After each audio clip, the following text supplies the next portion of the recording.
It begins with a child. Not a king, not a priest, not a scientist. A child sitting beside a fire nearly 40,000 years ago. The flames crackle softly against the darkness. The night air is cold. Somewhere beyond the reach of the firelight, unseen animals move through the grass. Every sound matters.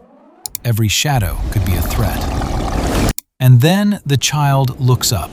Above him stretches a sky so vast that language itself is too small to contain it. Thousands of lights. Silent. Motionless. Watching. Most people assume ancient humans looked at the stars the way we do now. Primitive observers, staring at objects they could not yet understand. That is not what happened. Because ancient humans were not looking at distant suns. They were looking at something far stranger. They were looking at a living universe. To us, stars are physical objects. Hydrogen, gravity, nuclear fusion, enormous spheres of plasma burning across unimaginable distances. But none of those ideas existed for most of human history. And without those ideas, the night sky became something else entirely. Something alive, something intentional, something that seemed to be looking back. For nearly all of human existence, humans lived beneath darkness. Not city darkness, not suburban darkness, true darkness. The kind of darkness modern people almost never experience. No electric lights, no glowing windows, no highways, no illuminated skylines. Only a black universe pierced by thousands upon thousands of stars. Researchers studying light pollution estimate that most people alive today can see only a fraction of the stars visible to our ancestors. The ancient sky was not emptier, it was overwhelming. A river of light stretched across the heavens. Galaxies shimmered overhead. Meteor showers appeared without warning. The Milky Way cast a faint glow across entire landscapes. Imagine living your entire life beneath that. Imagine never escaping it. Imagine being born into a world where every night the universe unveiled itself in impossible detail. The question was never whether people would invent stories. The question was how they could possibly avoid it.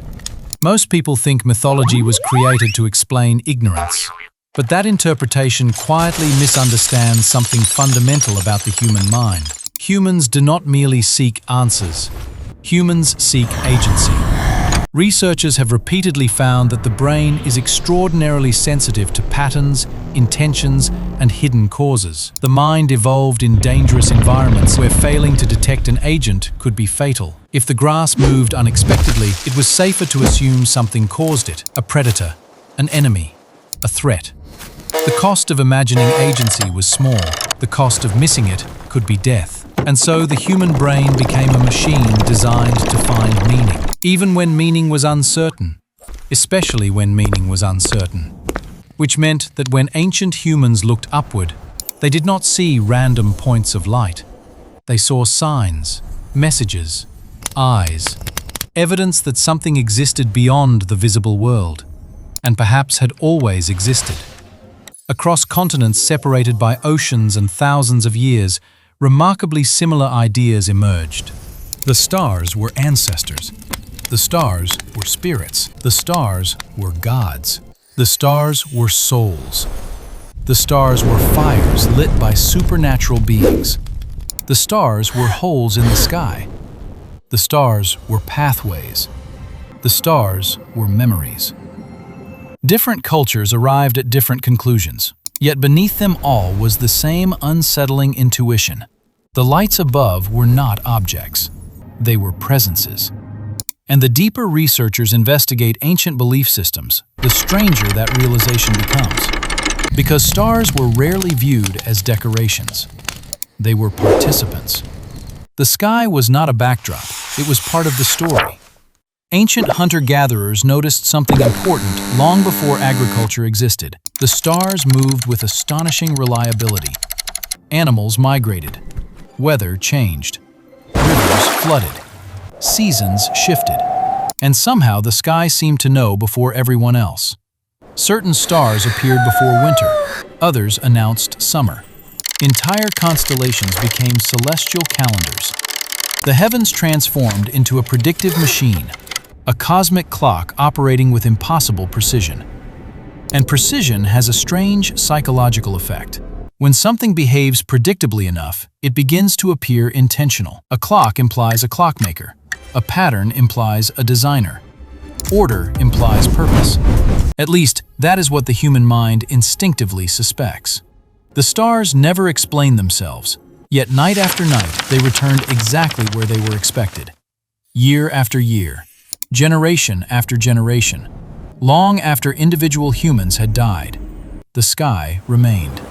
Unchanged, immortal. There is something psychologically disturbing about encountering anything that appears immortal, because immortality creates perspective, and perspective reveals scale. Ancient people buried children, they buried parents, they buried friends. Entire generations disappeared. Yet the same stars watched every funeral.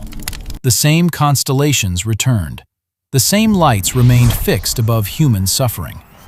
Civilizations rose beneath them. Civilizations vanished beneath them. The stars endured.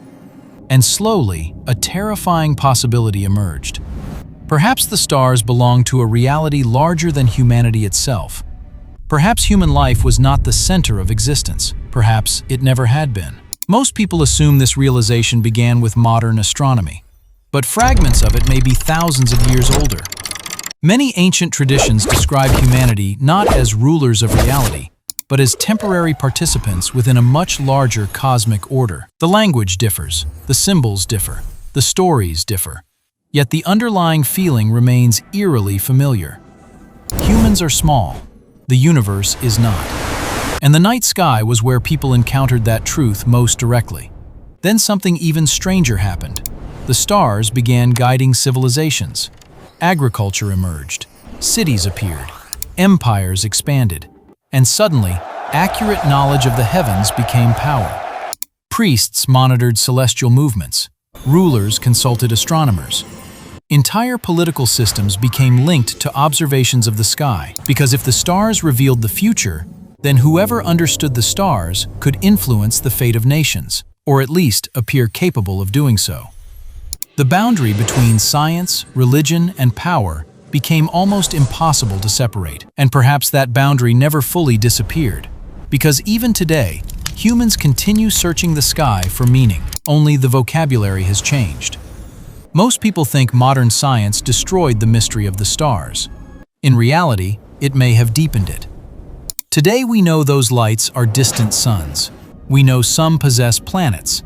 We know galaxies number in the trillions. We know the observable universe stretches across incomprehensible distances. We know more than any civilization before us. And yet a strange paradox remains. The more we discover, the larger the mystery becomes. Ancient humans believed spirits lived among the stars. Modern humans suspect entire civilizations may exist there. Ancient people imagined unseen worlds beyond the sky. Modern cosmology suggests realities so vast that human intuition struggles to grasp them. The details changed. The wonder survived. Perhaps that is the deeper story. Ancient humans were not foolish observers trapped by superstition. They were confronting the same mystery we still face. The same darkness. The same silence. The same impossible question hanging above every generation. What are we looking at? The answers evolved. The question endured. And perhaps that question is the most important inheritance our ancestors left behind. Because on clear nights, when the noise of civilization fades and the sky reveals itself once again, we find ourselves doing something astonishingly ancient. We stop. We look up. And for a moment, separated by tens of thousands of years, we share the exact same experience as that child beside the fire. A small human being beneath an incomprehensibly large universe. Searching for meaning among distant lights. Wondering whether the stars are merely objects or whether they have always been mirrors. Reflecting back the oldest question humanity has ever asked. Not what the stars are, but what we are.